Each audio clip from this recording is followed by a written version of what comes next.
Doctor صاحب یہ ویسے تو میں نے ابھی پہلے لفظ استعمال کیا کہ لو ہیٹ ریلیشن شپ چلتا رہتا ہے مسلم لیگ نون کا اور پیپلز پارٹی کا. ایک بار پھر بلاول نے کرٹیسائز کیا ہے کہ معاہدوں کی جو کیلے خلاف ورزی کر رہا ہے اس پہ عمل نہیں کر رہی مسلم لیگ نون کی حکومت. آپ کس حد تک اس کو ٹھیک سمجھتے ہیں؟ جی ارملا بہت شکریہ. بالکل آپ نے بڑا اچھا لفظ استعمال کیا. It's a love hate relationship اور اس کے ساتھ ساتھ ایک اور لفظ کہوں گا میرج آف کنوینئنس. یعنی وہ رشتہ جو دونوں کی رضامندی سے تو چلتا رہے لیکن جہاں اختلافات ہیں وہاں پر معاملات چلانا مشکل ہو جائے. دیکھیے بات یہ ہے کہ بہرحال ہم یہ بات جانتے ہیں کہ پیپلز پارٹی اور نون لیگ نظریاتی طور پر دو مختلف جماعتیں تھیں. وقت اور حالات نے ان کو اکٹھا کیا ہے. اگر آپ ان کی سیاست دیکھیں تو جو پیپلز پارٹی ہے وہ کسان اور زرعی علاقوں کی سیاست کرتی ہے, وہ گراس روٹ کی سیاست کرتی ہے, جبکہ نون لیگ کی سیاست جو ہے وہ زیادہ کنزرویٹو ہے. اس میں کاروباری طبقہ اور ٹیکسیشن اور ملک کے اندر دوسرے انداز سے ترقی کرنے کا جو ہے وہ ان کا نظریہ ہے. تو ابھی آپ نے دیکھا جس طرح پنجاب اسمبلی کی آپ نے مثال دی ہے, بالکل ایسے ہی ہے کہ جو جنوبی پنجاب کا کسان ہے وہ سمجھتا ہے کہ وہ تو بڑی مشکل سے اپنی فصلوں کی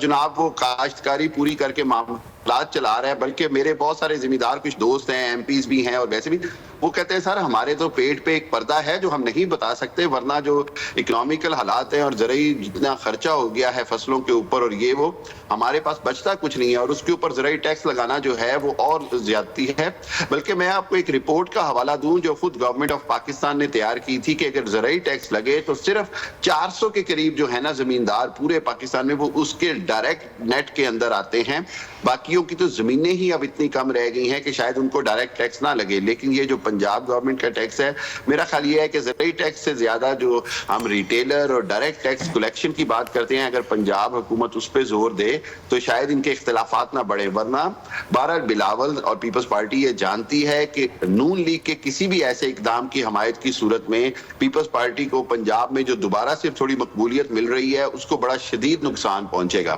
اور پیپلز پارٹی آئندہ چند سالوں میں, آئندہ سال 2 سال میں پنجاب میں بڑی ایکٹیو سیاست کرنے کا پلان کر کے آئی ہے. اور وہ ہمیشہ کے لیے نون لیگ کے ساتھ نہیں رہے گی, یہ بات ارملا آپ بھی جانتی ہیں, میں بھی جانتا ہوں. تو نیچرلی انہوں نے اپنا پولیٹیکل گین تو رکھنا ہے اور یہ نہیں ہو سکتا کہ دو نظریاتی جماعتیں جو ہیں وہ اتنا لمبا عرصہ ساتھ چل سکیں. اور پھر اس کے اندر ابھی آئینی ترمیم کی بات ہو رہی ہے, آئینی عدالت کی بات ہو رہی ہے, وہاں پر بہت سارے تحفظات آ رہے ہیں. میرا خیال یہ ہے کہ بہرحال پوری دنیا میں ایسے ہی ہوتا ہے کہ حکومت کی زیادہ ذمہ داری ہوتی ہے کہ اپنے اتحادیوں کو ساتھ لے کر چلے. اور ہم نے دیکھا کہ پچھلی جو پی ڈی ایم کی حکومت تھی, جب شہباز شریف صاحب پہلی بار وزیر اعظم بنے تو اس وقت بھی پیپلز پارٹی پر بہت زیادہ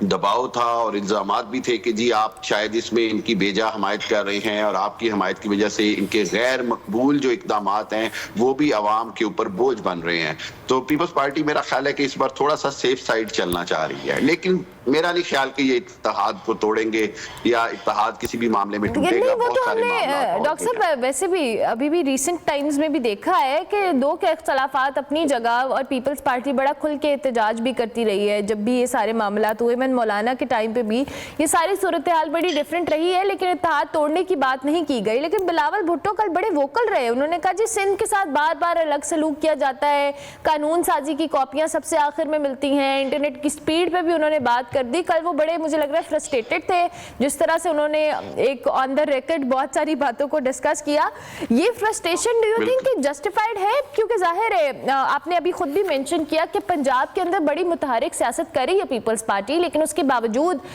they need time, they need space for it کہ وہ اپنی جو حکومت ہے یا اپنی ایک پراپر جڑیں اس کو مضبوط کر سکے. کیونکہ ہمیشہ سندھ کو پیپلز پارٹی کا گڑھ سمجھا جاتا ہے لیکن اب پنجاب کے اندر ان کی ایکٹیو سیاست تو اس بات کا ثبوت ہے.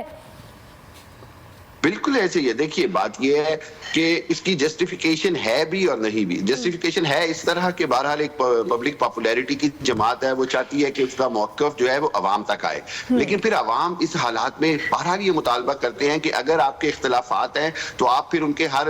جہاں پر ان کو ضرورت ہوتی ہے آئینی ترمیم کے حوالے سے یا کوئی بل لانے کے حوالے سے, کوئی ایکٹ لانے کے حوالے سے, وہاں پر آپ آنکھیں بند کر کے ان کی حمایت کر دیتے ہیں. سو یہ بھی پیپلز پارٹی کو دیکھنا ہوگا کہ اس کے اوپر اوپر وہ جو دوہرے معیار کی سیاست ہے اس کا اگر چھاپ لگ گئی تو اس میں بھی پیپلز پارٹی کو بہت نقصان ہوگا. اور میں یہ سمجھتا ہوں کہ خود نون لیگ کو بھی سمجھنا پڑے گا کہ اگر وہ اس طرح ڈریگ کریں گے جس میں پیپلز پارٹی یعنی اپنے سب سے بڑے اتحادی کو اعتماد میں نہیں لیں گے قانون سازی کے حوالے سے, جس طرح بلاول صاحب نے بالکل صحیح بات کہی کہ باقی کو جو قانون سازی کی کاپیاں ہیں یا کوئی بھی بل پیش ہونا ہوتا ہے تو صبح کو بتایا جاتا ہے کہ جی 2 گھنٹے بعد اس پہ ووٹنگ کرنی ہے. تو اس حوالے سے ان کو ایسے لگ رہا ہے کہ شاید پیپلز پارٹی کو صرف وہ انگریزی میں کہتے ہیں نا نوڈنگ یعنی سر ہلانے کے لیے استعمال کیا جا رہا ہے کہ ہاں ہاں آپ کرتے رہیں. تو میرا خیال ہے کہ اس حوالے سے بلاول صاحب نے ایک میسج دیا ہے اور اس کو آپ یہ بھی کہہ سکتے ہیں کہ وہ فیوچر کے لیے ایک گراؤنڈ بنا رہے ہیں کہ اگر کل کو کوئی معاملات کسی اور طرف جاتے ہیں تو بہرحال وہ عوام میں یہ کہہ سکیں کہ ہم تو بہت عرصے سے ان کو وارن کر رہے تھے, ہم نے ان کو بتایا بھی, کیونکہ بہرحال گورنر پنجاب جو ہیں وہ پیپلز پارٹی کے ہیں سردار سے, اور ان کا جو ٹوٹل فوکس ہے وہ یہ کہ پیپلز پارٹی کو دوبارہ سے پنجاب کے اندر ریوائیو کریں. تو یہ ایک اندرونی طور پر بہرحال مسلم لیگ نواز اپنی پنجاب سے گرپ کسی صورت بھی کمزور نہیں کرنا چاہے گی, بالکل ایسے ہی جیسے پیپلز پارٹی سندھ میں کمپرومائز نہیں کرتی ہے اپنی گرپ کے اوپر یا اپنی جو حکومت ہے اس کے اوپر, چاہے وہ ایم کیو ایم کوشش کرے یا کوئی بھی اور جماعتیں کوشش کریں. تو اسی طرح پاکستان کے اندر ایک بات بڑی واضح طور پر ہوگی اور وہ یہ کہ بہرحال بڑی سیاسی جماعتوں نے ایک ایک صوبے کو اپنے کنٹرول میں کر کے اپنے جو دیکھیں پی ٹی آئی کے پی کے کو نہیں چھوڑنا چاہ رہی چاہے وہ جو بھی معاملہ ہو, اسی طرح نون لیگ جو ہے وہ پنجاب کو نہیں چھوڑتی ہے اور سندھ میں پیپلز پارٹی. تو ان کا یہ خیال ہے کہ بہرحال مرکز میں جس کی بھی حکومت بنے آپ یہ سمجھیں کہ 18ویں ترمیم کے بعد جو وسائل کی تقسیم ہے, جو پیسوں کی تقسیم ہے, جو وہ ساری تو صوبوں کے پاس چلی گئی. تو اس لیے 18ویں ترمیم نے بہرحال وفاق کو جہاں کمزور بہت کر دیا وہیں پر صوبوں کے اندر صوبائی حکومت بنانا, آج وزیر اعلیٰ بننا شاید زیادہ لوکریٹو ہو گیا ہے, زیادہ پرطاقتور ہو گیا ہے as compare to be the prime minister. تو اس کے بارے میں بہرحال میرا خیال یہ ہے کہ مقتدر حلقوں میں بھی بڑی ریزرویشنز ہیں اور میں خود اس کے اوپر بڑی ریزرویشنز رکھتا ہوں کہ بہرحال 18ویں ترمیم میں کچھ غلطیاں ہیں جو ایونچولی ان کو ٹھیک کرنی پڑیں گی, لیکن اس کے لیے میرا نہیں خیال کہ کوئی بھی سیاسی جماعت کمپرومائز کرے گی یا کبھی کوئی تیار بھی ہے اس حوالے سے کہ اس میں چینجز کیے جائیں. اچھا ڈاکٹر صاحب اب ایک اور بات بھی ہے کہ ایک اور جماعت بھی ہے جو اہم سٹیک ہولڈر ہے اس ملک کے اندر, تحریک انصاف, اور اس وقت جو بانی پیٹے آئے ہیں وہ جیل میں ہیں. 24 نومبر کی کال دی ہے انہوں نے جی کہ وہ حتمی کال ہے ان کی جانب سے. بہت سارے تجزیہ کار یہ کہتے ہیں کہ جی سیاست میں کوئی کال حتمی نہیں ہوتی ہے اور تحریک انصاف کی طرف سے تو بالکل بھی نہیں ہوتی ہے کیونکہ آئے روز ان کی کوئی نہ کوئی کال حتمی ہوتی ہے. سو آپ کیا سمجھتے ہیں جی جو حتمی کال کی جس کی بات کی جا رہی ہے 24 نومبر, تحریک انصاف کے انٹرنل میٹرز ہیں جس میں ابھی ہم نے 24 نومبر کی تاریخ کے حوالے سے بھی بہت سنا جی اور بہت دیکھا بھی کہ جو سینئر رہنما ہیں وہ اس سے ناخوش ہیں لیکن وہ کھل کر اظہار بھی نہیں کر پا رہے ہیں اور ان کی ریزرویشنز اپنی جگہ موجود ہیں.